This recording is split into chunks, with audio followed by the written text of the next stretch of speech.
Hi, good afternoon. We're here live from United Nations headquarters during UNGA week. I have the pleasure of being here with Danny Sriskandarajah, who is the CEO of CIVICUS, which is the world's largest network of civil society organizations.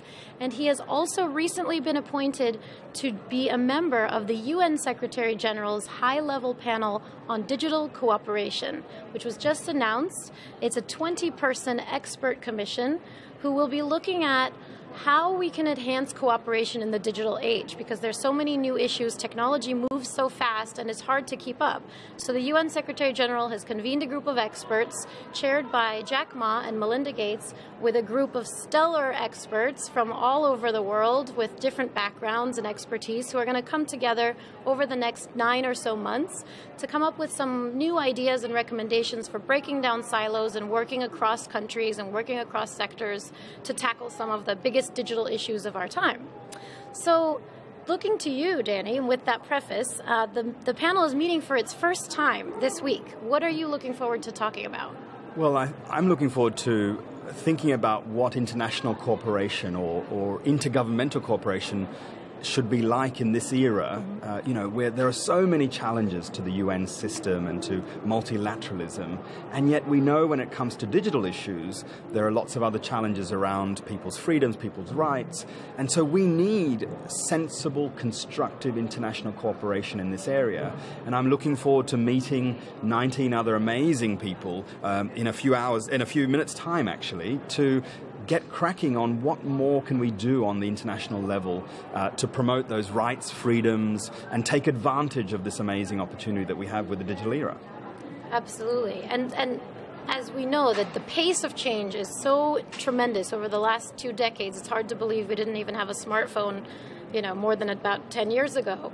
But what are some of those issues in the digital era? We've obviously seen so many benefits, but there's also we don't know where the future is going. So what are some of the issues you're hoping to at least brainstorm today and hope that the panel gets to address over time?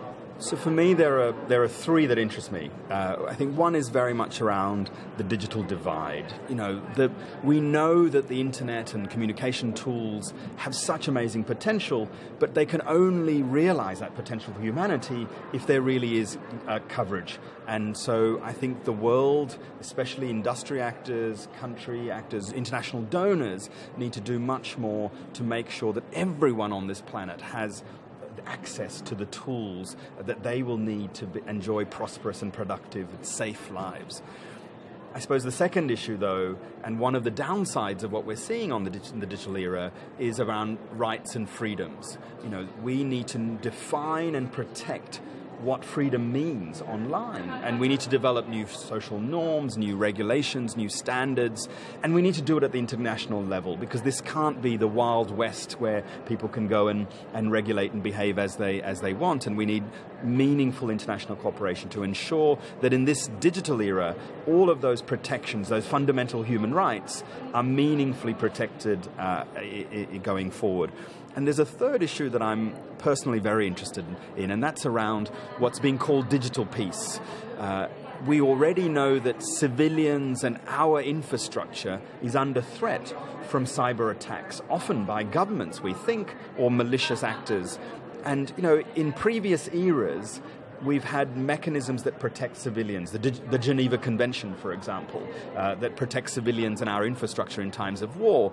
I think it's high time that we think about what measures we need to put into place to protect life and civilian interests in the digital era. Mm-hmm.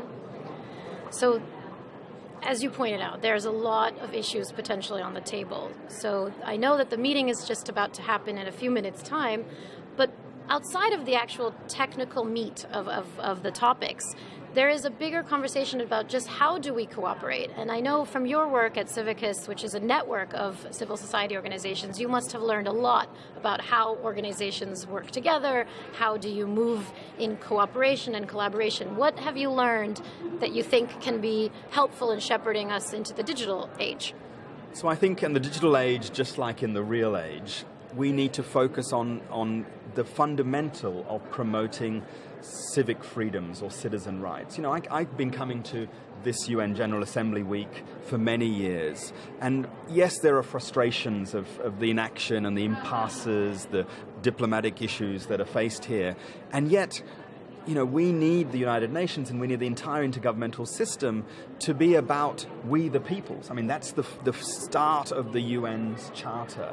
That means that these institutions are about protecting the interests of people. And whether that's in the digital era or in more mundane issues to do with development, freedoms, human rights, we need a successful intergovernmental system. And I think this is an era when we need to learn to amplify and channel citizen voice so that institutions like this are seen as credible in an era in which people are losing trust rapidly in all sorts of institutions. So I come optimistic, not just about digital cooperation, but a whole range of other international issues where we need a healthy intergovernmental response on behalf of we the peoples.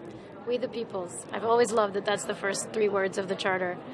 Well, thank you so much for your time. We will all look forward to staying tuned to the progress of the high-level panel convened by the UN Secretary General, which begins its work today. And thank you all for watching, and stay tuned for more live interviews from UN headquarters here in New York.